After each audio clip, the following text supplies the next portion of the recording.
Assalamualaikum warahmatullahi wabarakatuh.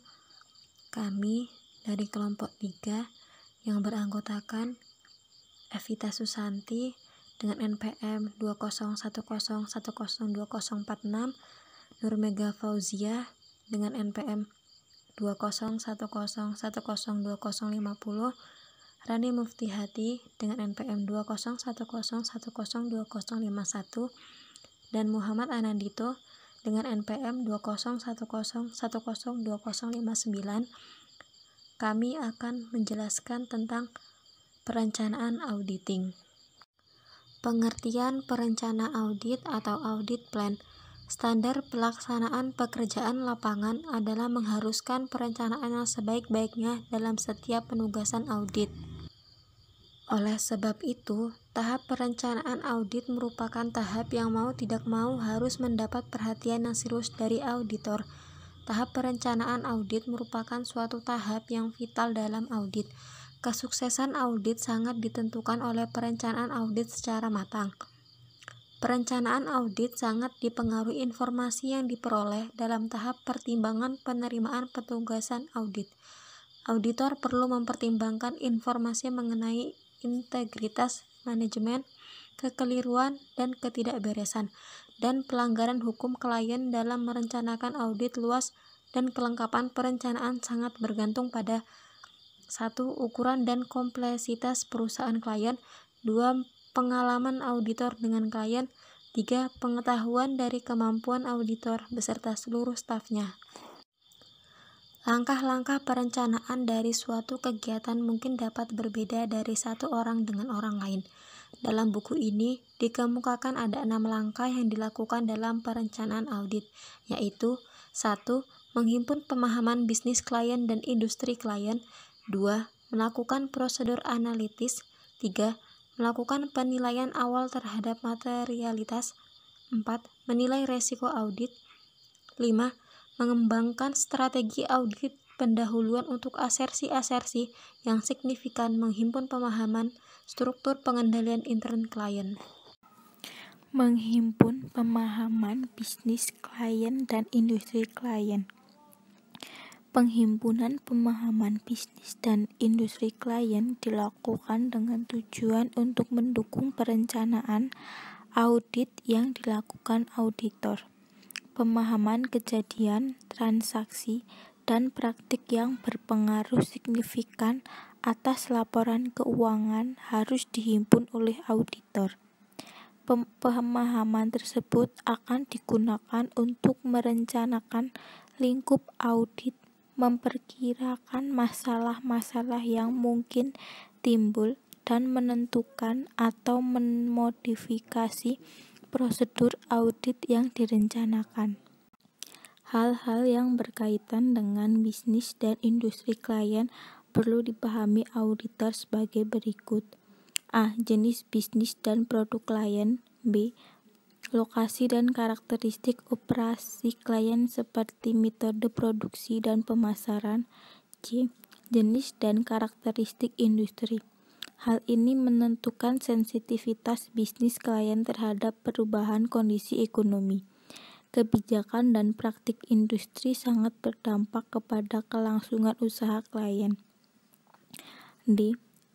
Eksistensi ada tidaknya pihak terkait yang mempunyai hubungan erat dengan klien, misalnya sama-sama anak perusahaan dari suatu holding company. E. Regulasi pemerintah yang mempengaruhi bisnis dan industri klien. F. Karakteristik laporan yang harus diberikan kepada badan regulasi. Sebagai contoh, Bapepam LK yang sangat menekankan disklosur kepada perusahaan yang listen di Bursa Efek. Pemahaman auditor tentang bisnis klien dan industri klien dapat diperoleh melalui 1. Penelaah kerja-kerja tahun lalu. Yang kedua, penelaah data industri dan data bisnis. Yang ketiga, peninjauan terhadap operasi klien. Yang keempat, pengajuan pertanyaan pada Dewan Komisaris maupun Komite Audit. Yang kelima, pengajuan pertanyaan pada manajemen.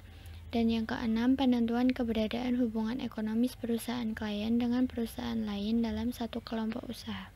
Melakukan prosedur analisis.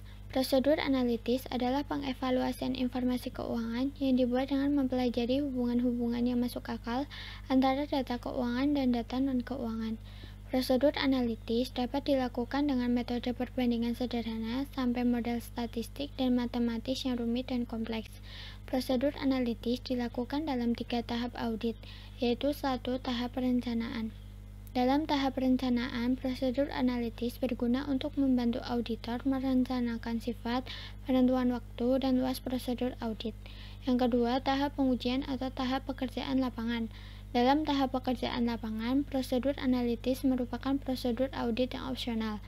Prosedur analitis dilakukan sebagai salah satu pengujian substantif untuk menghimpun bahan bukti tentang asersi tertentu yang terkait dengan saldo rekening ataupun kelompok transaksi. Yang ketiga, tahap penyimpulan hasil audit. Dalam tahap pengambilan keputusan hasil audit, prosedur analitis berguna sebagai alat untuk penilaian akhir tentang rasionalitas laporan keuangan auditan.